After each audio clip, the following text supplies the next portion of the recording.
Siyabonga futhi ithuba esiliphiweyo uNkulunkulu lempilo asiphe yona ukubana sibe lelinye ithuba lokulungisisa kakhulu ubudlelwano bethu naye. Namhla siyakhuluma kakhulu ngobudlelwano bethu omunye womunye. Kuqakathekile sicela silalele kakhulu sibe sesicela ukuthi uNkulunkulu asisize kulokho. Asicimeze nini singaqalisa iprogram yethu. Babolungile osezulwini, siyabonga ukuthi uyasithanda, siyabonga amathuba amahle osiphawona sisaphila. Cela makho engcwele asincedise sibambelele entandweni yakho. Moya engcwele asincedise ukubana abangakhethi benze isinqumo esiqhakathekileyo bakhethe nje inkosi lomsindisi. Sakhuluma ngakho into enzima kithi njengabantu, sicela usiphathise inkosi elungileyo. Ngenxa yegama lakho siyakhuleka, amen. Siyabonga kakhulu.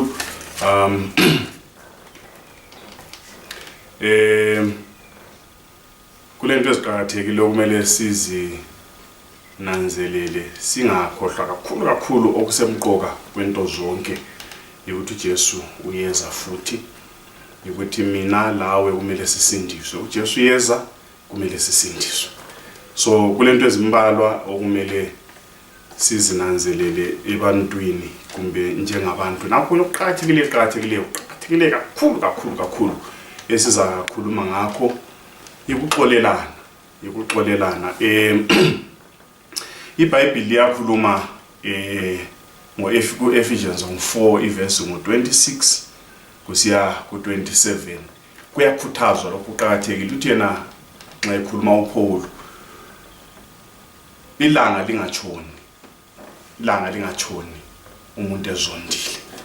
Ukhuluma ngokuthi ukuzonda singazondi ngoba kakuvezi uthando lukaMlimi, kakuvezi ukulunga kukaNkulunkulu. Ilanga lingatshoni umuntu elokhe ezondile. Ngamanye amazwi akukhuluma uPaul la ukukhuthaza ebantwini ukuthi singaphili silama grudges empilweni zethu, singaphili silezikhwili. Ngikhuluma kunje kulabantu abalezikhwili zeminyaka, abalezikhwili ezindala kulabantu ababo, abalezikhwili ezindala kule mtshado yabo, abalezikhwili ezidala kakhulu, abazondileyo lakathesi lenyembezi ziyehla bengake bacabange lokho abakwenziwayo.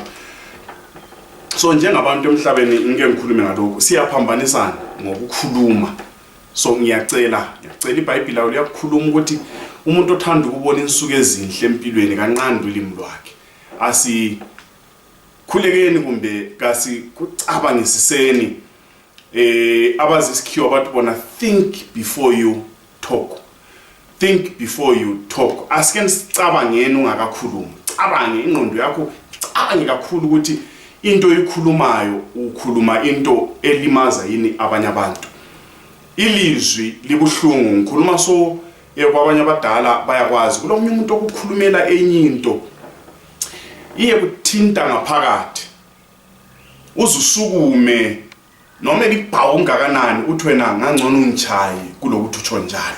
So qhathekile ukubana sinanzelele esikukhulumayo, sinanzelele esikukhuluma ngabantu, sinanzelele esikukhuluma ebantwini. Abantwana indlela esibakhuza ngayo kasebenziseni amagama abakhayo. Indlela esikhuluma ngayo lanxa into zingasahambanga kuhle, vuma ngeke ngikhulumela abambijana enxela nxa usuzondile asikhulumeni kuhle. Ukukhuluma kuqhakathekile. Uhlupho lwamazwi ukuthi amazwi engahamba asehambile sihloko esithandekayo. Akulandlela lapho ngawaletha futhi khona ngazuthi sorry kodwa sengizwile ukuthi utheni, ubani sezwile ukuthi utheni. Abantu abaningi balimele ngaphakathi, abantu abaningi bayakhala ingaphakathi yabo izimvuthu ngamazwi esiwakhulumayo. Kwabathetheneyo lapho uqhakathekile ukuthi lanxa silungisa izinto sizilungise kuhle, singafaki amagama aqatha lamagama amabi. Ngicela ukukhuluma mbijana emagameni lapha kulabanye abantu engicabanga ukuthi bayaluza enye into eqhakathekileyo empilweni. Ngayifundiswa ngomunye umfowethu ukuthi abanye abantu siyashota into okuthiwa i-emotional intelligence. Abantu abaningi bajayela ukuthi mina kamfihli ngithi badla. Nxa ungumuntu ngicabanga ukuthi kuqhakathekile ukuthi ezinye izinto uzifihle. Njalo nxa ungumuntu akumelanga ezinye izinto uthi badla inhliziyo yakho ingqondo yakho kayiwasefe amazwi singakhulumi impilo yabanye abantu ibe sebuhlungwini ngamazwi esiwakhulumileyo.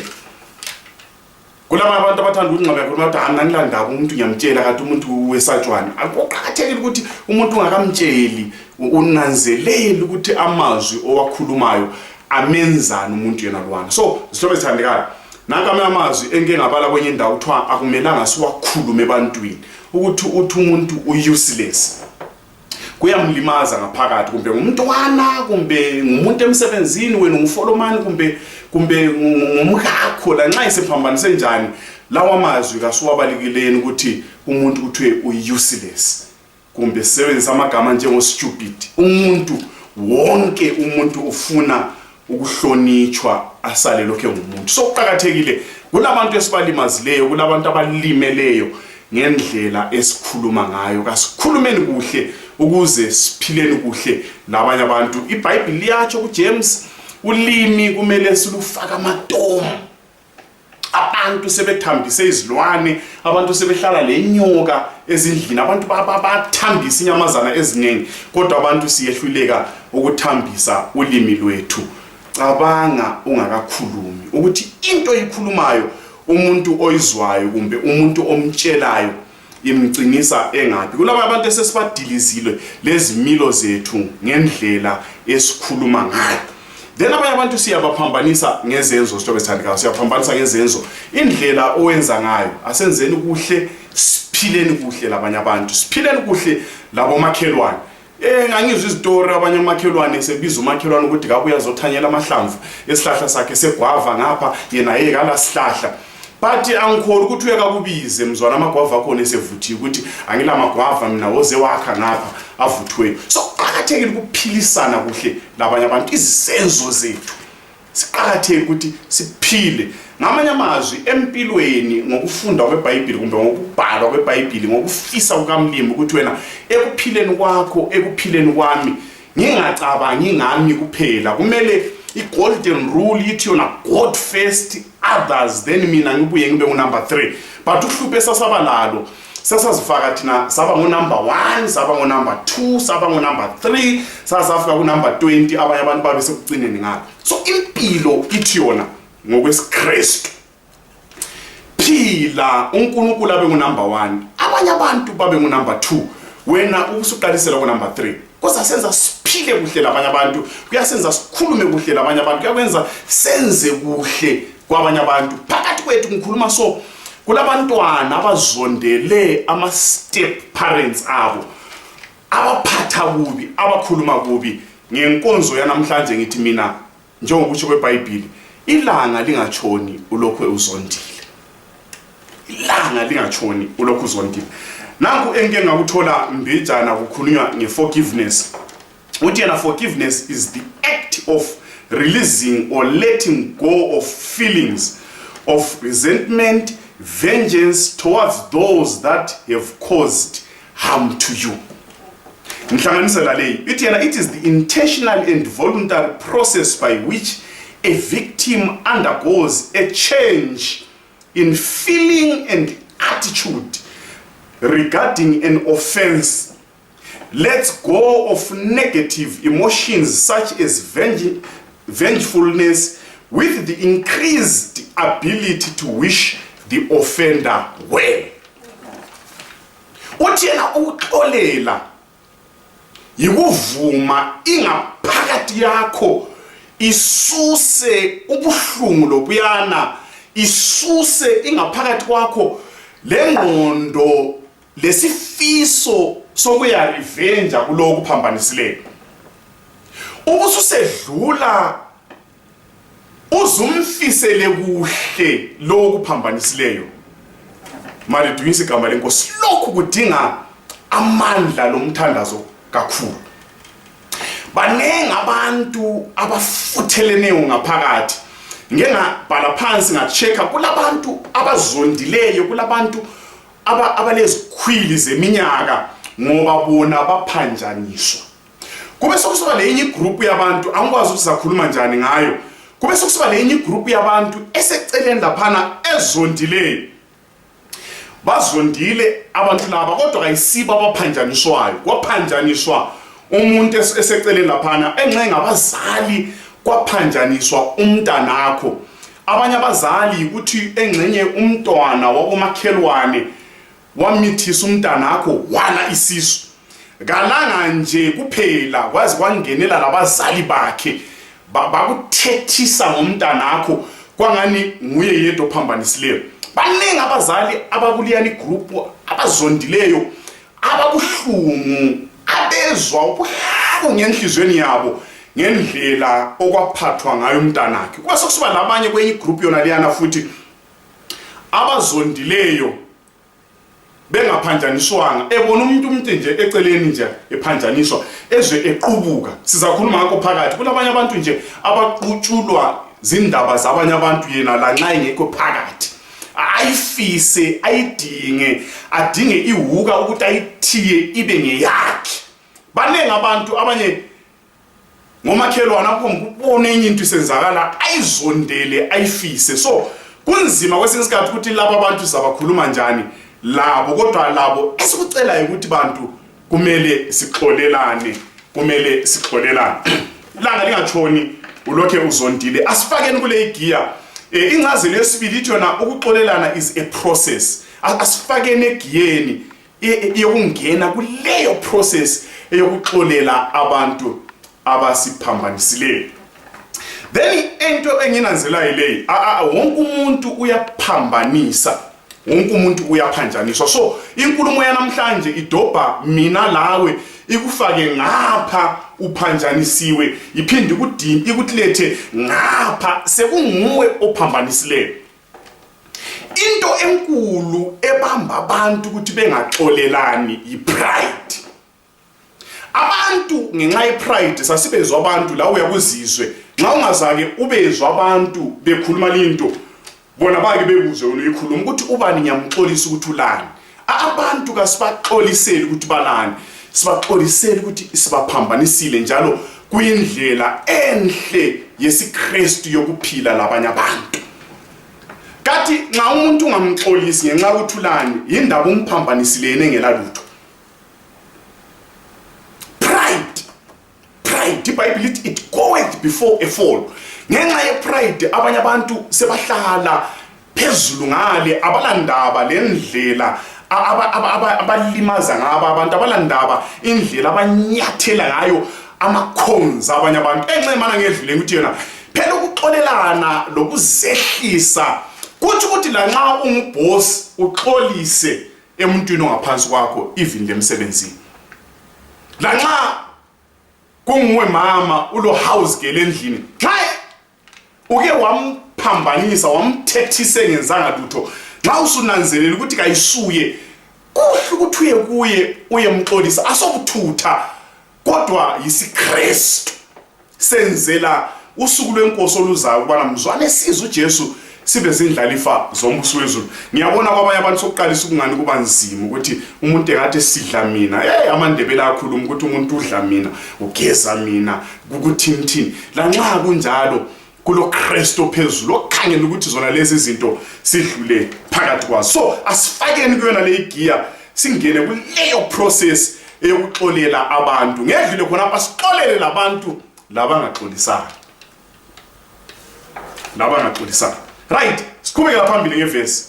Umthandazo wenkosi siyawazi uMathewu 6 ivesi ngo-12 uthi yena nxa suchaba wethu sezunjanjanjani azafike lapha athi yena khona usixolele amacala ethu njengoba sibaxolela abasonayo. Forgive us our trespasses as we forgive those who trespass against us. Then uvesi ngu-14 kusiya ku-15 abese sithi yena nxa lingaxoleli abantu iziphambeko zabo lo yihlo sezulwini kasoza lixolele. Silobe sithandekayo ukuxolelwa ngumlimi kule condition eyokuthi phansi ngabe emhlabeni wena uphile njani labanye abantu.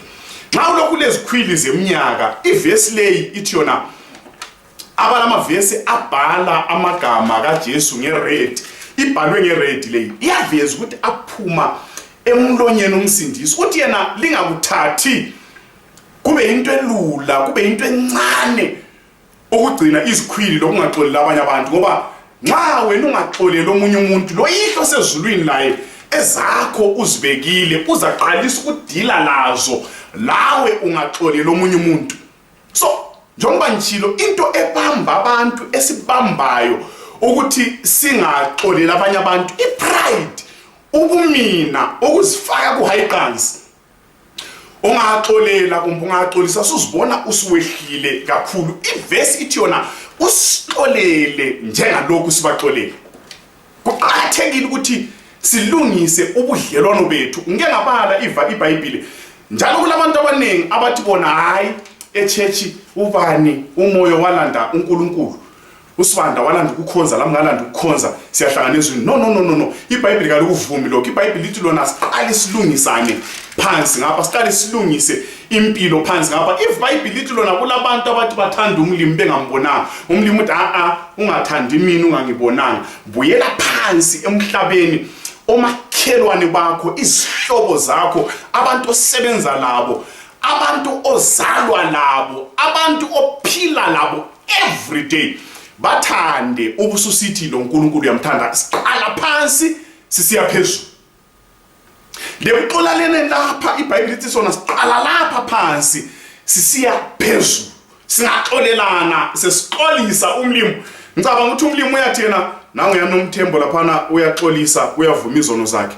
Kube sekucheck ukuthi abantu abamphambanisileyo umlimi abesecheck ukuthi okay right, ulabantu 1 2 3 4 5 abampambanisayo olokhe ngakabaxoleli.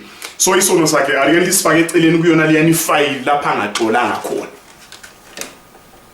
Umlimi ufuna silungise labantu esiphila labo. IsiKristu kasitsho ukuthi mina lo mlimi sokuphelile. IsiKristu sithi mina lo mfowethu, mina lo mzalwane, mina lo muntu engisebenza laye, mina le stranger nje engihlangana naso. Kuqakathekile ukuthi siphile kuhle ukwenzela ukuthi ukuphila kuhle kwami la yena lo umuntu kungenze ngibe nobudlelwano obuhle noNkulunkulu osezulwini. Singaqali ukuthi sithanda umlimi sizonda abantu esihlala lapho. Singafuni ukuthethelelwa singathethelelani. Siyaphambanisa, siyaphanjaniswa. Yimi lawe ngikhuluma lawe ukuma sides angu2 ehlukeneyo. Side yabantu abaphanjaniswayo, le side yabantu abaphambanisayo. Konke lokhu kulungiswa ngalinto. Ngeke ngabala kwenye indawo uthi yena omnye umuntu ebhala uthi yena it is pride that changed the angels into devils, and it is humility that changes humans into angels. Okwawisa uSathane lengilosi ezinenge ezulwini ipride. Okwenza abantu kuthiwe abantu ingilosi yomuntu ikuba mnene, ikuzehlisa, ikuba lobuntu, ikwazi abanye abantu kwenelisa ukuphila kuhle labanye abantu. So zobe thandeka singavumi ipride isibambe isigcine ekoneni le side lika Jesu. Kumele sibuye esayidini lika Sathane. So kumele sibuye ngapha sizehlise njengoKristu sibe zindlalifa zombuso wezulu. So kuqakathekile ukubana sixolele abanye abantu, ngoba ukuze umlimi asixolele kumele lathi sixolele umlimi asenzele kuhle. Nakho kunye lapha iBhayibheli lilethe ezinye izinto. Ithi yona iBhayibheli uJesu chapter 5 iverse 43 lo 48 okaMatthew uthi yena lizwile ekuqaleni kwathiwa wothanda umakhelwane wakho uzonde isitha sakho, kodwa ngithi mina love your enemies and pray for those who persecute you, pray for those who despise you. Kulabantu abasihlukuluzayo, kulabantu abasihlukuluzayo othi la nxa ungezwa ibizo lakhe ungambonanga, uze lelizwi lakhe ungambonanga, ziqalisa kwehla inyembezi uyakuhlukuluza ngaphakathi. iBhayibheli lithi lona yena lo umuntu kumele umthande uzumkhulekele. Manje ngilungise into ungakhululeki umthandazo lwana ongahambelani le face. Kulabantu abathi ngilanda uNkulunkulu ambusisa. Hayi kumele ngenhliziyo enhle sibakhulekele labantu abasizondayo, abantu abasithwalise enzima emsebenzini, abantu abasithwalisa enzima empilweni, omakhelwane abangasiphilisi kuhle, isihlobo zethu ezadla inkomo zethu. Phakathi kwethu ngikhuluma labo mama asebehlala eCountry Park, eDark City, kodwa indoda yakhe isaphila, bebehlala emayangale besidla bekhomba ngophakathi. Umkakhe uthe esefile izihlobo zendoda, hey, zathi zaqalisa uhlwabona nje sokulomunye ubaba omdala odrive imoto yomkakhe kodwa engayibhaki lapha egumeni. But uthe uchecka empilweni liphila, kazange akalivakatshele even one day. Abantu emhlabeni yilapha kunzima la. Ngicela ukuva indlela kancane la. Abantu emhlabeni inhliziyo zethu zilikhuni. Okuthi uyatufelwe ngumkakho, ufelwe nguyihlo, lina ligijima ngamaphepha lilungisa ama-burial order, omunye umuntu ebhode emuva esiyatshintsha amaphepha emota, esiyatshintsha amaphepha endlu, lithi livele emangcwabeni lingaselandlu. Baningi abantu asebehlala emakhaya, baningi abantu omama asebehlala baloje ku one room ngaphakathi kwakho uzondile. Yoma issues engikhuluma ngawo. Hey, angikhulumi ngokuthi umuntu ubulela umganu ofayo vele umganu uyafa. Umganu ofayo uvele uyafa. Lokho into asonto ungayizondela lokho. Ukuthi umuntu uchisa isketi, ukuthi umuntu uchise iyembe yakho, asonto yokuzondela. Ngikhuluma ngama issues akade abantu abasithathela izinto. Ngikhuluma labantwana abaphiliswe kakalukhuni omnye ubhuru wami kwafaka inkonzo, abadla imbuya ngoluthi, imbuya lenkobe ezilamatshe, abathwala nzima ekukhuleni kwabo, ekufundeni kwabo, bathwaliswa nzima ngumama ongakuzaliyo. Wakukhipha esikolo wawufunda kiso, wayakufaka kokunye kuyisikolo. Abanye bazibalahlelwa lama boarding schools from form 1 to form 6 ku visit kazange abuyela yena lo mama. Abantu abasilimaze ngaphakathi, Bible lithi lona yena lo muntu oseyisitha sakho kangaka umkhulekele, umthande, umxolele. Ngibala kwenye indawo ukuxolela umuntu kawenzeli luwani uma kuphambanisa. You are not doing it for the offender. Obenefitayo nguwe victim, nguwe oba lobuthongo ulale behle. Ungaxolela uzwa futhi usule appetite, udle ukholise. Nxa ubambe isikhwili kalimali lwana umuntu olimalayo, nguwe olimalayo yimi. So ekuxoleleni lapha awenzeli mina, wenzela wena lobudlelwano bakho loNkulunkulu. So asixoleleni sokuthanda, kubuhlungu kunzima. Abanye inkomo zaphela du alisela lutho ngekhaya, bona labo bantu kumele sibaxolele. Kwenye indawo umuntu okwakhuluma ukuthi kulabanye abantu le church bayafika bahlabelise, babame phambili ehlezi ebuye ngemota kayihlo, lina lihambe ngenyawo sowayithatha. Labanjalo kasibaxoleleni, kuqhakathekile lokho. So umlimi kasiza hlabeni kulabantu abanenhliziyo ezilikhulu. Mphambi ukukhuluma labanye abantu, nxa ufele ungabokhala uzufeyinti, khala la uvula ilihlo libulodwa ngoba amakhetheni ayahamba, izinto ziyahamba, abantu bayathatha. Abanye sibakuthathela, sibaxolele. Abanye ngikhuluma labo malukazana abadliswa imbuya ngoluthi ngumamazala. Akhuluma yele akuthethisa tusudlisa umntanakhe, kube sithwele nzima, sithwalisana nzima emhlabeni. But iBhayibheli lithi lona, the best you can do for yourself, forgive. Forgive. Awusixolele leso salukazi, awusixolele leso salukazi, sixolele leso salukazi.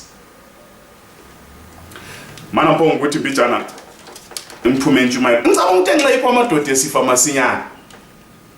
Nxa kulento enzima, nxa uyindoda ethetheyo, ikuzama ukulamula omama abangu2 obathanda for different reasons.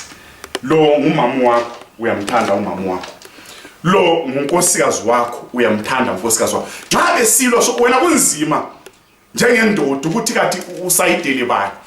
Yananzela ukuthi ungaba sengozini nxa umama wakho lo mkakho besilwa ungasayidela umama. Kumbe lihlala lo mama wakho khona lapha lihlala egumeni umsayidele guma linye.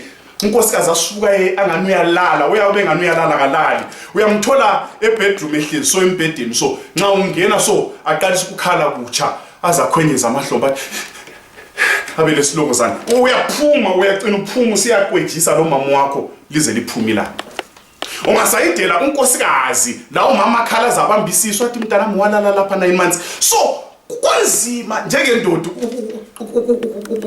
ukuxakulula ingxabano yabo mama ababili bathandayo for different reasons. So mama zala lo malukazana asike nisithandaneni. Njalo ukukhuluma lokhu ngithi lina umalukazana lo mama zala kumele bathandane. Nibo abantu kumele bathandane kakhulu ngoba bobabili bahamba bahlangana koMthembo belanda umendo. Right, selokuzwile asikulungisenini. Right, so sikhulekele lezitha zethu. Kulabanye abantu esingatshelwa ngabantu ukuthi bayasizonda esikwaziyo. Uyabukwazi ukuthi umuntu lo uyangizonda. Kulabanye abantu asebadlula engizondweni. Ngangibezwe bekhuluma besithi ubani uyaza ngisamzondi ngiyamenyanya. Nxa ulabantu owazi ukuthi babe kuzonda kathi sibe kwenyanya. Bible lona nxa ukhuleka pray for them. Ukuthi labo babona uthando lukaMlimi. Bazwisisa umusa kaMlimi. Kube nobudlelwano obuhle wena lapho. UMlimi kasisize. Indaba engikhuluma ngayo iqatha ithinta mina ithinta wena. Kwesinye isikhathi singayichaya indiva likhala icilongo singagcina singangenanga ensindisweni. Khulekela izitha zethu. Uyaqhubeka iBhayibheli iyakhuleka lithi lona ungabakhulekeli kuphela uthi yena nxa isitha sakho silambile, nxa isitha sakho somile, sinike amanzi aqandayo. Amen, malidumisa igama lenkosi. So ngamanye amazwi uMlimi uthi yena ungabiseli okubi ngokubi, bisela okubi ngokuhle. Sibizelwe khonokho. Umhlaba abantu kakuphili kuhle, amazwe lamazwe indaba eyinye isekuxolelaneni. So singaxolelana njengezizwe, sixolelane njengamazwe. Ngicabanga ukuthi engxenye labo United Nations umsebenzi bengawuswela osadiki engxe bengaqalisa ukukhuluma ngezinye izinto kungelazimpi phakathi ngoba izizwe amazwe abe sexolelene. Ukuxolelana kuletha ukuthula lempilo enhle emagumeni ethu, kuletha ukuthula lapho esihlala khona elayinini, kuletha ukuthula labo makhelwane lezihlobo zethu. So izihlobo zithandeka ukuqakathekile lokhu uMlimi kasisize sibaxolele size sibakhulekele. iBhayibheli yathi ithi sibakhulekele kuphela ukuthi yena mzwanela mbili umvayindele ngemile emangalisayo. Umuntu ngerice laphana kube le chicken lapha ufaka icece 7 colors adle engadla ungamniki nje okuyi7 up ukhiphe ijuice umnika nathe nxa isephuma umphelekezele umthwalele le mineral water adla natha kholise Jesus Christ. Nxa liqhubeka iBhayibheli lapha sokuhanjwa ungakhohlwa ilanga lingatshoni ulokhu uzondile. uMatthew chapter 18 uJesu uyakhuluma lapho uthena likuzwe la kulungisa liyani into engengayikhuluma into ye pride. uJesu dila le pride ngenkulumo le uthena nxa umfowenu ekuphambanisa hamba kuye. Liyakuzwa inhlobo ethandekayo. Ophanjanisweyo nguwe, ophanjanisweyo yimi. Uluntu luthi lona umuntu ophanjanisweyo uyahlala endlini yakhe amelele ukuzwa kukhala igedi qoqodo emnyango umuntu omphambanisileyo ezoxolisa, but indlela yakomlimu vice versa, ithi yona wena ophanjanisiweyo sukuma.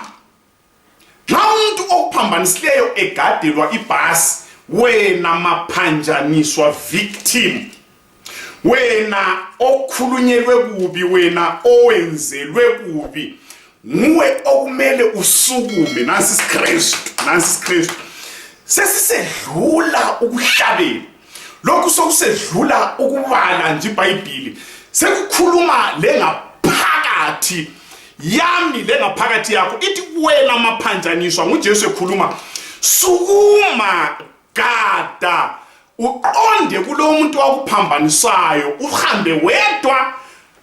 Step number 1, uhamba wedwa. Ulichaye igedi, ngicela ukungezelela phela, nxa uhamba wedwa ungahambi nje bode emashopu uthi 1 loaf le 2 kg echukela, dobhe lamatamatisi, ungahambi ungathwalanga lutho, ngoba vele ukusukuma kwakho usiyale ulande ukuyabuyisana lo mfowenu.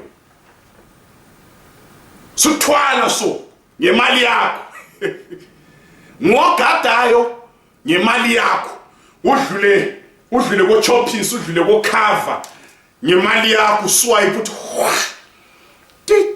155 igrocery. Gaduyele ufike uyayigede ungene uyibeke ukuthi ndiphathele lokhu kubeke laphana. Wena maphanjaniswa ubususithi yena hayi esibanda mfowethu, indaba liyana ongenze yona ngithe ngizoyikhuluma ukuthi hayi man, ngenxa kaJesu wafe eCalvary ngithi kayiphele ngegama lenkosi. Step number 1, ngosukumayo malinyazo. Lokho akukheve eBhayibhelini kuvela kimi, ungahambi ungathwalanga lutho, thwala.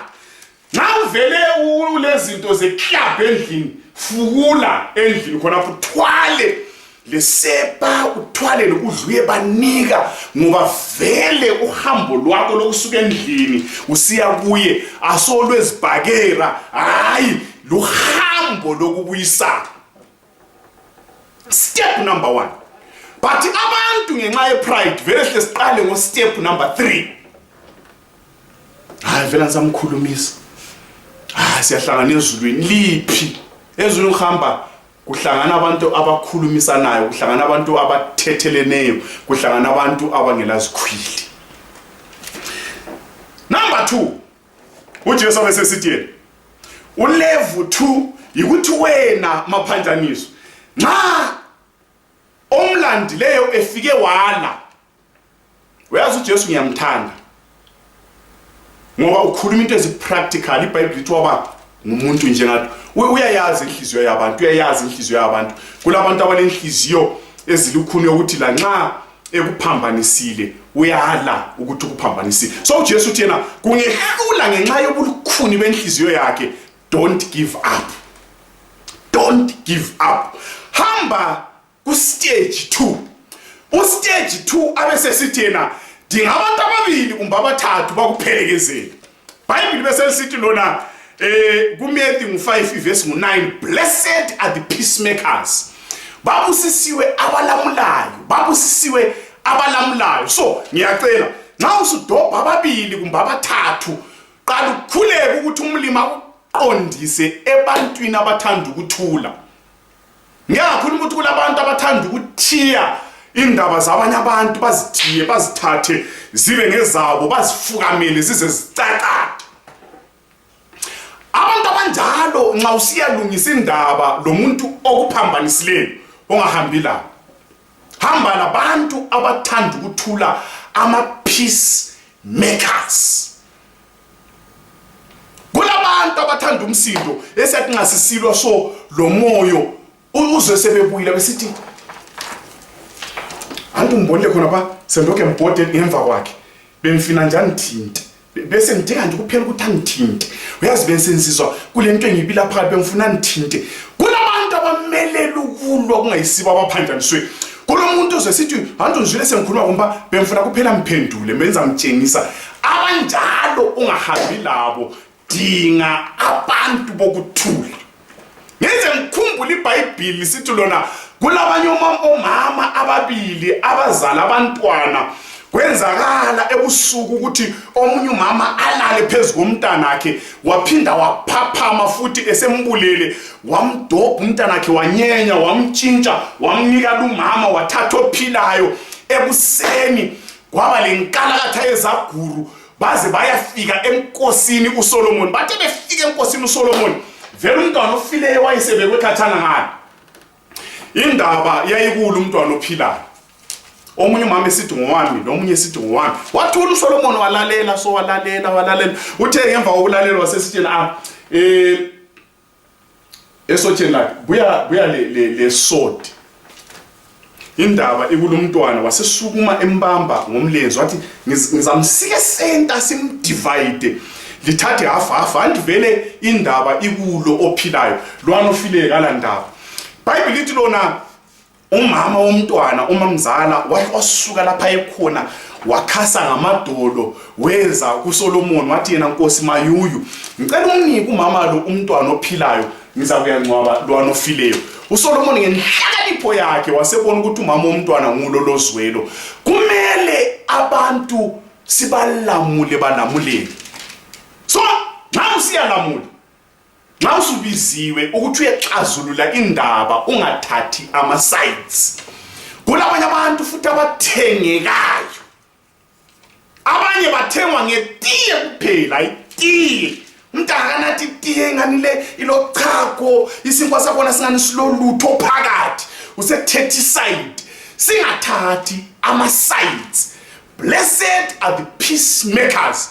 Bonke abantu abahamba lathi, bonke abantu ababuya kithi befuna ukulanyulwa, kasibalamuleni balamuleke ukuze sibe ngabantwana bakababa osezulwini. Ungakhohlwa ilanga lingatshoni.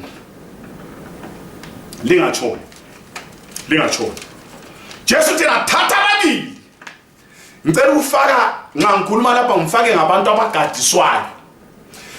Thatha ababili uye bagadisa. Ungakhohlwa futhi le grocery yakho. Gade wena, ugade lalo. So nxa bengu-3 lihamba lingu-4 obhadalayo nguwe, lilanda umuntu wakuphambanisayo, usubhadalela abantu bokuyalungisa indaba isiKristu simnandi. Njengoba ukhangela uJesu kukhuluma ngoba wakwenza. Woniwa engadini yase-Eden. Adam lo Eva sebewonile badla isihlahla. Yena mawoniwa waba ngumuntu, walahlekelwa into yonke, wakhulula uNkulunkulu. Weza waba ngumuntu, uma woniwa walanda abamonileyo. Uthi yena lani bantu emhlabeni, follow the leader. Abakuphambanisileyo ngoba landayo. Hallelujah, malidumisa igama lenkosi, ngoba landayo. Canti la nxa uzonde njani, nxa usuloku uhambe uqala wala, usuhamba unumber 2. Uyabe usubhodlile. Uyabe vele usiyamaka nje khwethu lihagani igama lenkosi lidunyiswe. Sufika labo kona hlale phansi ngendaba, ikhulunywe ingakhulunywa indaba. Bible lithi lona ungamthola likhuleke, hallelujah, somtholile umfowenu embusweni. Engala ngakhalala. Stage number 3. Ngikhuluma khona apha banengi abantu asebelandiwe. Abangilaleleyo la. Banengi abantu asebelandiwe bayala. Sometimes kuqakathekile ukuthi abantu othi ngabangani bakho ngabantu abanjani. iBhayibheli lithi lona bad company corrupts good manners. Kulabanye abantu abasibisele emuva entweni lezokuxolela. So kulabanye abantu ngamela ngasiba involve la.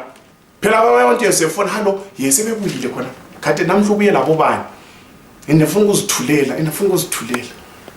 Bathi uthule vele uthule umyangisi. Abantu abanjalo singabafaki eduze kwethu. They corrupt good manners. They corrupt. Number 3, Jesu wayesithi hayi kungehlula hamba church, hamba ku community. Emakhaya inkomo zidlile kwathintini. Hamba ku community kulungiswe engavuma haleluya engala. Hayi le Bible selingavuma lithi lona usungamphatha usungayekela lokumkhulumisa usungamphatha njengomuntu wezizweni. But ubuhlungu bethu abantu sihlesiqala sikungabakhulumisi singakadluli kuma levels angu2 so qhakathekile sithobe sithanda qhakathekile sikulungisise lokhu qhakathekile sikulungisise lokhu ukuze sibe lempilo engcono kuyaselapha ngaphakathi kusinika le peace of mind. Abanye umama bahlala benolaka ezindlini bachayela abantwana kubaleke lezinja ngenxa yezikhwili zeminyaka.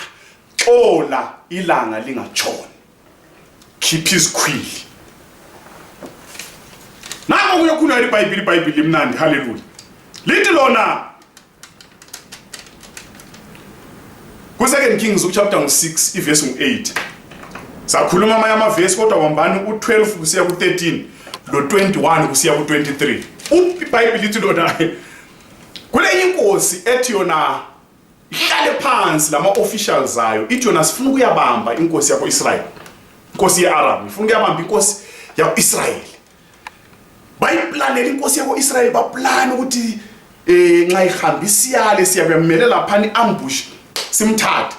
Bazama iminyaka leminyaka bazama ngicabanga ukuthi ama cameras ayengekho lapho kungela abantu bemedia ukuthi bazabhala phela bayizagcina ibalwa le newspaper ngale koIsrael bagcine bekwazi ukuthi ukuhamba njani. Kwakuyi meeting kuvalwa iminyango kwabanzima oroba ibekhathana ngalo ukuthi bengabuyi abama newspaper. Bakuplana ukuthi sizakwenza so sifuna ukumbamba. Bazama wonke amaplana abo behluleke ukumbamba. Nxa sekule meeting yesibili, i-meeting yokuthi yona iplan yethu le agenda yethu ayikatshintshi. Silokho sifuna ukubamba inkosi yako Israel but siyehluleka ukuthi kulomuntu ongumthengisi phakathi kwethu la. Kulomuntu esithi singaplana yena bode engabhoda yele ayetshela inkosi yako Israel ukuthi siplane lokho salala lapha ambush senza lokho la lokho yikho singayibambi. iBhayibheli lithi lona elinye lesotsha elalihleze emsamu ngale ngicabanga ngiyalibona liphakamisa isandla ngokuzehlisa okukhulu la ngokuqhuqa lisukuma inkosi ithe hey wena uthini hayi akula lutho bengisithi mina ngithi engxenye alizwisisi mina engikwaziyo kulento engiyaziyo lina elingayaziyo ukuthi ko-Israel umlimi ulungile ko-Israel kulomuntu oyitshelayo inkosi nguverse 12 hambe lembali verse 12 mba uthi yena ko-Israel kulomuntu oyitshelayo inkosi yako Israel. Undoda lo uyayitshela izinto esizikhuluma lapha lalesi statement abesesedlula athi yena nkosi yena lo muntu uyezwa azayitshele lezinto wena thina singasekho ozikhuluma lo mkakho ebedroom yakho ungakuqamba lebizo lakho umuntu luwano koIsrael uyahlezwe.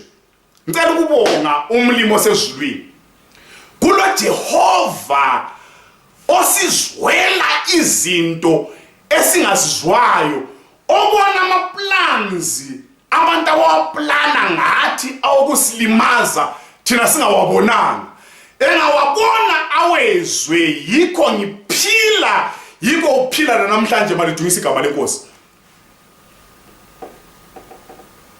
Abambi izinto athanyisa imjibila laphana ngoba ilihlo lakhe lendlebe yakhe iyezwa ungumali solungileyo uyaselusa. Praise God. Uyazuza ngekhumbule enye indaba emnandi umlimi ulungile yena uJacob uthe sesuka koLabhani esiya ngale kwakungumalume wakhe wagcina ethethe khona ngale umzala wakhe kwagcina sokuba bazala umfowethu ujalo ukukhuluma lokho lami sengikuthanda ngiyakuthanda ukuthi kakubuhle ukuthi uhlale ngibo komfazi nxa uyindoda right right. Esese ngumzala wayeselusa into zihamba kuhle bemhlekelele. Esengumkhwenyana inotho yakhe nxa ilokhu isanda kuthiwa uLabhani labo sibare baqalisa ukumkhangela kubi. iBhayibheli lithi batshintsha lobuso babo, ukukhangela kwabo kwatshintsha. Yayila ngabe sesuka uLabhani sesukile wayale labantwana bakhe abangabafana besiyagunda izimvu abese baleka uJacob ethatha abantu bakhe ethatha lenotho yakhe chaya phansi sebuyela kibo. iBhayibheli lithi lona nxa efika uLabhani athola uJacob esehambile ahlaputhi ami bamsekele baze bamthole sekhempile kwenye indawo bona babhode ngale baye campa phambi kwakhe ukuze uthi nxa isesithi uyavuka ekuseni bathi ya ususiyanga base bemdinda bamdinde abamthathela inotho liyana. iBhayibheli lithi lona uLabhaneleli, haleluya, Labhaneleli ingilosi kaMlimi yabuya yafika yama emakhanda akhe ngephupho yathi yona Labhani ngeke ngizwe ukuthi umethusele uJacob. Qhubeka umbone ekuseni kodwa ngeke ngizwe ukuthi umethusele. Ekuseni ngithanda ukuletha indaba emnandi. Praise God. Kulabantu abaplana ngathi sebeze bezondile ukuthi why singafi ngoba emfeniliyana wayebuye le poison wena wacina usiyadlela emoto endaba zabakho bakuthatha bayale wafaka ipoison edrinkini inja yayiwisa uthebe kumganu werayisi inkukhu zeqela wagenquka ngomlimo wabonayo wathuma lezo zinto ukuze ama plans abo adilike kule Jehova osikhangeleyo. Kulabanye abantu abake basuka emakhaya abo badlula kwezinye izihlobo besisongela uba nandle yamesaba namfuna ukuyamtshela nxa ngikhuluma so uyakwazi nguwe owakwasonga ngowakwasongelwa umuntu wakhona lezo wathi usuke ekhaya vele liyamesaba ukuthi ulande wena uzokuvuvaya uzokutshela so sigcwala adlule ngale batshela ukuthi usebuya khona apha liyakwazi selike lahlangana lakho ade fika umuntu abe nomunye umuso ongazakubonakala aphakamisa abazukulu abeqise athini azahambe mbayi alishiyele le mali yesinkwa ade fika ngale lwana okudlulwe kuye akufonele nyenyeza ngani umuntu lo lokho khona halo yabo unazi bani ubuyilo and right to 10 akula indlela adlule esonga ngayo ngiyabonga ukuthi esemjoveni inkosi imkhuzile. Banengi abantu kumele bakhuzwe ngumlimo. Abanye bakhona yimi lawe umlimi ngakukhuze nxa usuke endlini yakho usiyanyeya ungakafiki komakhelwane umlimi akukhuze. Ngoba umlimi uyezwa uyabona. Manje ngithini la ngicela usebenza leli bani. Izanga. iBhayibheli lithi isithutha akasifake engigeni so usigige so siyaphuma soke siyisithutha esigigiweyo. Umuntu lo usanda kumtshela ukuthi kulomuntu ozwayo uyezwa usezwile so sikumeeting khona lapho uyasizwa inkosi ibisisithi yena hambani liyespire ukuthi ungaphi libuye lizontshela siyemcapture yena esezwile. Yabona sesithi inkosi enxe you didn't understand what this guy said about the prophet. Uyezwa so usezwile noma esezwile hamba liyemdinga. Satan uyasisekela so ekwazi ukuthi kulo Jehova oselusile baqalisa ukunyenya so bekwazi ukuthi usezwile babuye ukuthi bezothi useDothani oroba ibonke baphume le mota zamanzi nampana befike begombolozele laphana itown lapha ehlala khona ekuseni yena vele wayekwazi ukuthi bakhona ezelula so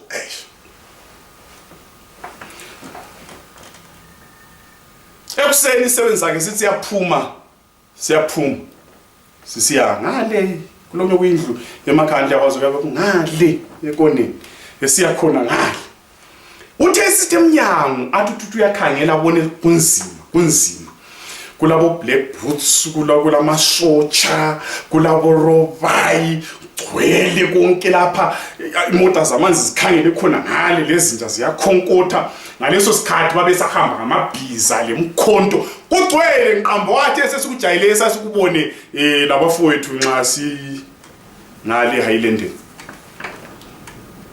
lezi yazikhonkotha kunzima amabhiza emile laphana sebevalile ngezinto zabo laphana bethwele la lokhiyana lezigubhu ze-tear gas belanda umuntu oyedwa khangelani ukuthi ufelani uElisha ufela ukuthi uyezwa uyayixwayisa inkosi yako-Israyeli ngingakhuluma kwenye inkulumo yami ukuthi kulabanye abantu abakuzondela ukuthi abantu bayakuthanda kube sokusiba lezinye izihlobo zakho asebekuzonda ngoba wena ukhulumisana lo muntu abangamkhulumisiyo bathi bona hayi bhuti nxa phela wena ukhuluma lo mamdala ukuthi lawe phela uyisitha njengomamdala thina nxa singabana abakho thina nxa singabana abakho singakhulumi lo mamdala wena ukhuluma laye so uthini kuthi usulahle thina bakuzonde bakukhiphe ngoba ukhulumisa umuntu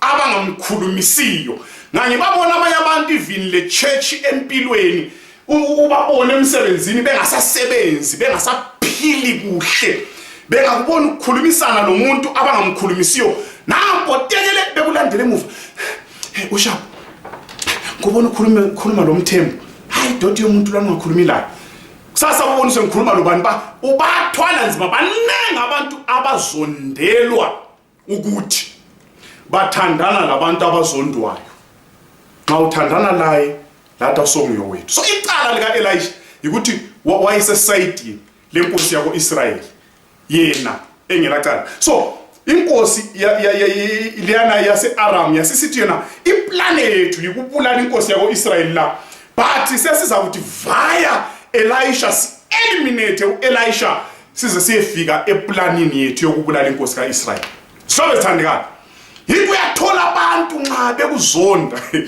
lanxa engabona inja yakho nanko kwinja kokomoya jikijela inkukhu idonki injani yonke into around you ebizwa ngebizo lakho abantu bahle bayizonde nxa bekuzonda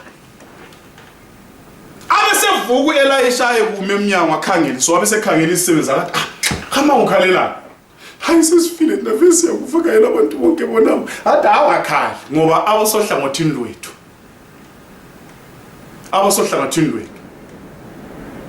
banengi kulalabo babonayo haleluya malidukisi kabantu ngithemba mani ngicela ukudlula la ngicela ukuva indlela lapha ngicela ukuva indlela lokhu kumnandi kuthi ukuthi nxa ukhonza umlimi ungathatha bonke ondofa angazi kulo mehluko phakathi kwendofa lomkhobo ondofa bonke ubafake lapha uthatha imkhobo yonke uthatha omantindane bonke uthatha izinto zonke uthathe konke uye lemagangeni ngale kunzima okwenzakala ezintabeni okulebizo lakho seligoqelwe ngephepha ekubhala ibizo lakho lengqamu yagwaza umhlaba lodiwo okufakwe ibizo lakho lempande konke ukufake laphana labathakathi bonke ubabeke ngale labantu abakuzondayo praise God lo Satan lengilosi zakhe babe khona ngale wena ube ngapha as long usesayidini kaJesu osesayidini yakho banengi kule sayidi liyana haleluya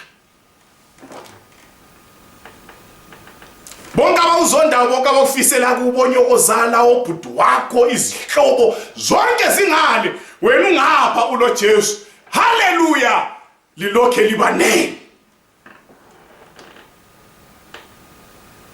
abona ukuthi ududuza umuntu ongaduduzekiyo Hlawethani kancela ukududuza la nxa into ongana sihambi kuhle impilo ingahambi kuhle abosohlangothini lwethu banengi haleluya khona ukuthi kulo Jesu command omkhulu umdali uEmmanuel phela uJesu uyatshintsha amabizo nxa esempini uyatshintsha nxa Emmanuel uyabe esempini uyanqoba sise sidini le teamini enqobayo landa ukuthi kulabantu abangaki abakuzonda kulabantu abangaki abalwa nawo kulabantu abangaki abakufisela kubi okumnandi ukuthi hlala use sidini kaJesu ngoba ngapha iside yokunqoba futhi banengi haleluya banengi kula banengi lana abasizondayo sibabona ngamehlo abasohlangothini lwethu singababoni kodwa haleluya banengi bakhona yikho siphila la namhlanje azamvula amehlo abesebona kamawaka ezingilosi haleluya between the enemy labo kwakule ngilosi kwakule protection kwakulabo guard haleluya kwakule military yezulu umlimi uyayikhipha military yakhe ayikhiphe ivikela abantu bakhe siyambonga uJehova ungakhohlwa ilanga lingatshona ulokhu uzondile manje ngigijime lapha sithi so ngenxa yesikhathi nalo esevulwa amehlo esebona uElisha besekhuleka athi mlimi ngicela uvala amehlo bonke oroba yilapha babe iziphofu khona bona bahle babe iziphofu nxa sebe iziphofu abe sebalanda athi yena bambanani izandla lingilandile ngiyelitshengisa umuntu elimdingayo phela kahle vele kalifuni mina umuntu elimdingayo ungali baba sebebambana izandla balandelane nephambili athi fika labo enkosini estate house afike bavula amagedi bathi sebephakathi athi yena uNkulunkulu bavula amehlo nxa sebavula amehlo wayesebadisamile sethethe zonke izikhali zabo wazifaka ekoneni laphana yathutsha inkosi yako Israel ithabile yathi inkosi ngibulale yini ngibulale Elisha wathi hayi ungabulala njani ongabathumbanga lanxa amathuba okurevenge ekhona ungarevenge ngoba iBhayibheli lithi lona vengeance is mine says the Lord phela ungangikhulumisi uyabona ungarevengeanga lutho ungangithwali ngemoto uyabunga revenge futhi ipipi yakhe ngakhwela ungangichiya ngeHonda Fit kudlula omunye umuntu adlule ngithwala ngeFord inqumbe engaka nje yazo la ngizazi mina imoto zakhona zo kanti inqumbe engaka yeFord wena ungichiye ngeFit ibidutshulwa iviri pothole ngutho lususeceleni lapha ngehlisa iviri ushapha ku right nxa ngidlula so ipipi yakho yakwela so ungangithwali ka urevengeanga kasiyekeleni umlimo zasilwela usilwela njani Psalms 23 verse 1 to 3 uyendlala itafula phambi kwezitha zethu bahlaliswe phansi lapha ungabachayi ungaxabani labo ungabathethisi wena ngifuna ukwenze Nkosi faka icommand yokubana laba abantu kabaphekele ukudla baphiwe lamanzi okunatha bengadla banathe bathwala imchaqana yabo babuyele enkosini yabo inkosi ngayibona lo ivula amehlo athi 10 wathi yena 10 baphekele ubanike lokudla nxa ukudla ungakavuthwa ubanike amanzi bageze inyawo babeshapha yabona sebeme ngama groups begeza belokho bethalaza ukuthi enxebe zethu singaginqa sigeza khona sesinqunu basithi va hayi bageza baqeda baphiwa lamafuta bathi va Nivea va perfume va suka lapha bakama kuhle bahlala phansi bathe behlezi kwabuya ukudla lilalela kusenkosini la kubuya ukudla baqala ngokuyistart ngicabanga ukuthi izinto zestarter lezi zifuna abantu bakhona ngala makhiwo nadlo unye kuyisupu kuthiwa istarter ngiseswaziland khathi ukuthi ngi sokuhle kwamvala thina abantu abamnyama vele sihle sikonde khona ngandle kathi ukuthi abantu abamnyama thina abantu abamnyama asiqakathekisi kakhulu number 1 wethu vele nxa sikhangela ukudla aso quality siqala ngequantity ngiyabona uyokuyijoke ngesithu abantu abamnyama babuzana ukuthi mfeni kaphe inyama enkulu uyithethe njani uyithole njani thina vele siqakathekisa iquantity then number 2 quality ngikhuluma kuse State House la kwakuyi quality kuphekwe ngobunono okukhulu kuphekelwa izitha abantu kade leminyaka beyidinga inkosi yona le Elisha uthina abachaywa bayapheke bachunelwa kuthathwa eziphaleni senkosi haleluya yangena esibayeni sayo yabulala inkomo bachunelwa bathe sebedlile basukuma baya laphana bayalayina kuma braai stand babraya amathiponi babraya beqeda khona babuya bazohlala phansi kwahlekwa juicy kwadliwa beqeda khona apha ma mineral water badla besuka khona apho wathwala into zawo ibuye phansi ivesi engaphansi ithi yona kusukela ngalelo langa ngabaphindanga futhi ba-attack inkosi yako Israel. Nanti ilizwi likaMlimi nanko ucelwa nguJesu kuze siphile kuhle kulungisa ubudlelwano siqole ngangachumayela kwenye imfa sisemangcwabeni abanye omama badlula phambi kwami bachicha bethandela intsaru omunye angazi ngowayesenze ngabo yena lo owayezondile leqhisi ngani sitshekile so ehamba ngitshekile wafika wama so wabamba so izandla phambi kwelinye ingcwaba elaselizela wobokela phakathi wama labo dadi wabo wakhuluma ngelinye ibale liqatha celani kulikhuluma lilizwe yake likhuluma wathi lele khona phinja leyi esitsho umkakhe la ngcwaba lakhe sose ngililungise indlela ngilimaza ngaye enhlizwe banengi abantu abaphila impilo ezibuhlungu abanye babambele umuyi isikhwili xola asixoleni kusinika ukuthula lokuba zindlalifa zombuso wezulu umlimi asenzele kuhle banengi abantu abasilimazileyo ngicela ukuphinda futhi sengifaka kule iside banengi abantu osubalimazile banengi abantu embalimazileyo kumele sixole kumele siyexolisa mbongo ngicela ukufithizela lokho omnye exebhala uthi yena sorry is not just a word, sorry is a statement.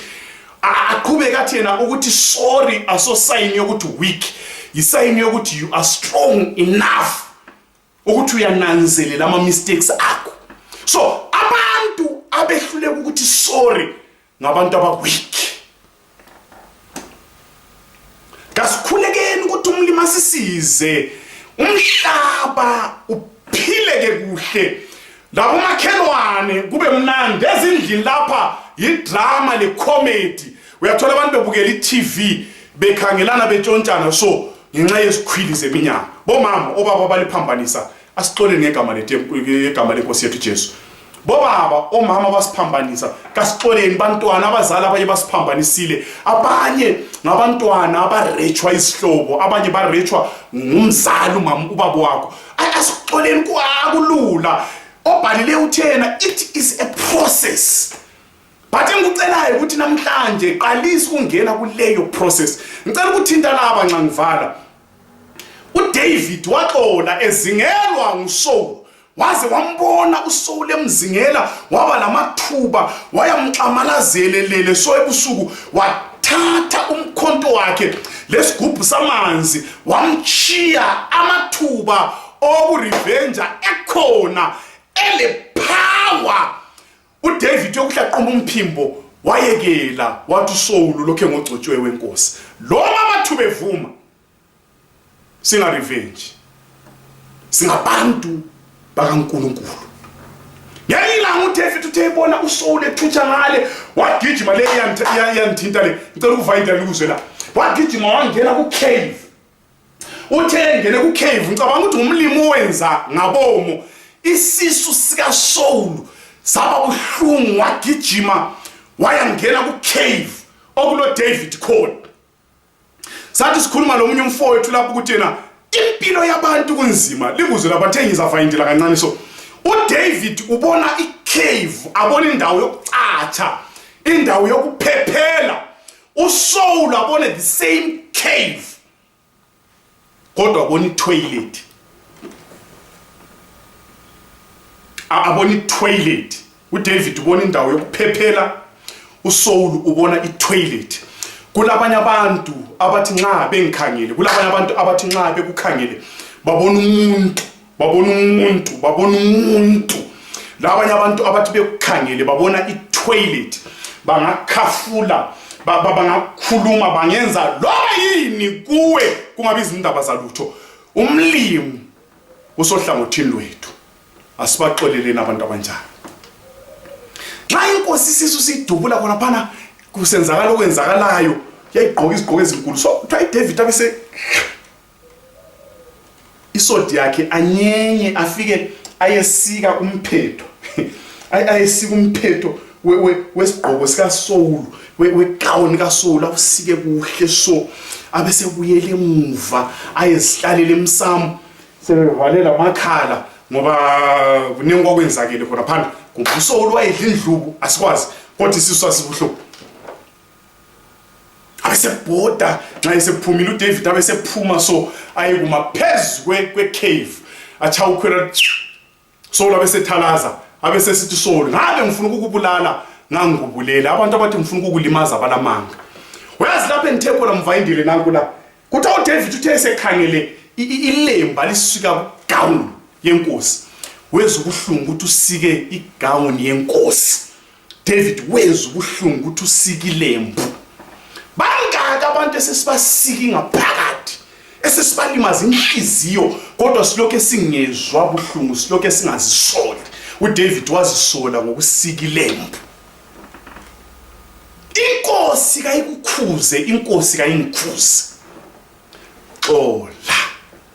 Nanga umuntu waxolayo, Joseph. Abantu abobhuti bakho meBraz vele babemzonda, waphupha amaphupho wabatshela bamzonda wesi. Uyise wathi yena ngabaphathela umphako, wabathola bengekho lapha babejayela ukuba khona. Enye indoda yathi hayi bazwile kube sithi badlula bayele, wabalandela. I think useShechem. Balandele babona ngale meBraz sengibuyile, bona kabathi khangela. Ngabathi uthi nangu yana umnawo wethu, yena uthi meBraz kibo, bona bathi nangu yana umphupho wamaphupho. Distance asuka kiyo ebalanda. Khangelani inzondo sobethanda, ingozi yenzondo.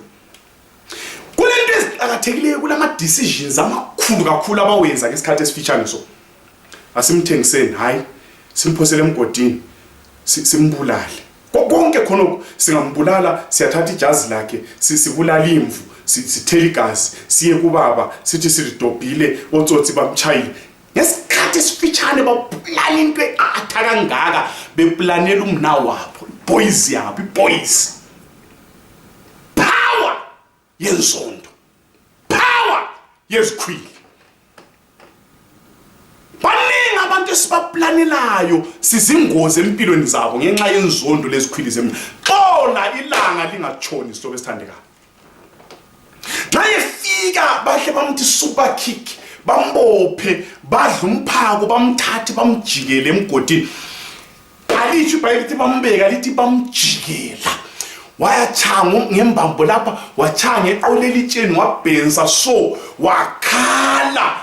Suku bonke esemgodini umqando umchaya. Ekuseni bamthengisa, bathatha ijazi lakhe, bathela igazi lemvu, badla inyama, bahamba kuyise. Wakhala bemkhangele bethe ufile, bekwazi ukuthi bamthengisile. Wabuya eEgypt, wathengwa, waqanjelwa amanga nguminka Potifa, wathi umrephile wayejele. Esuke ejele umlimi wangenela, futhi umlimi ulungile, wamkhweza waba umkaveni. Kalakatha indoda esigabeni elizweni leEgypt. Bathe indlala isibavayindela ngale babuya bazothenga ukudla, wabaxolela. Haleluya. Kulokunyanga zami ukucheka kibo, wazobona sebetshintshile, but wabaxolela, wabahaga, wababamba, wabakhisa so, wathena lingakhathazeki. Noma libona roba ilaba asobo kulichaya sebezali protector lani ngoba lingobhuti bami. Elakwenzayo kayisini uNkulunkulu wakwenzayo ukuze agcine isizwe sabo Israel. Hambani liyebuya lo baba lemuli yenu ngizakuligcina xola langa lingatshoni kulo Jesu zamasinyana. Sixolela amacala ethu njengoba sibaxolela. So besandikani kunenge okunye kakuthintanga esidlule phakathi kwakho. Ziningi inhlambe esizithethiswe. Kunenge indlela abantu abasiphathe ngayo. Abafowethu lisegoli, umfowenu useGwanda, ugadi basi ifoni yakhe ingena, udlule eKensington yayingena, useGwanda yayingena, ufike eBedbridge yangangena. Wazwa kwehle Park Station ngasangeni. Walala, waba isiboni.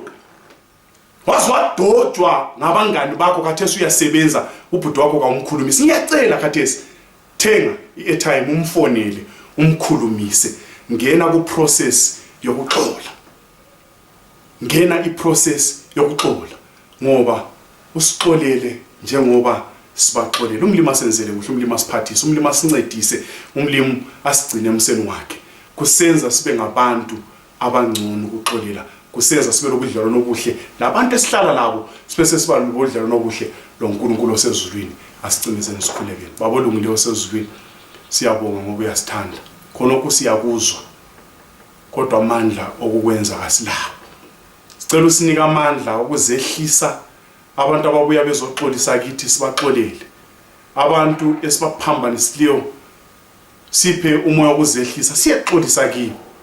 Nxa sisiya kulungisa lezi ndaba eziphambanisa izihlobo, indaba eziphambanisa abangani, indaba ezidiliza imizi, ungenele ngomoya wakho engcwele, ulaka lwehle igama lakho lidunyiswe. NgoJesu yakhuleka. Amen. Amen.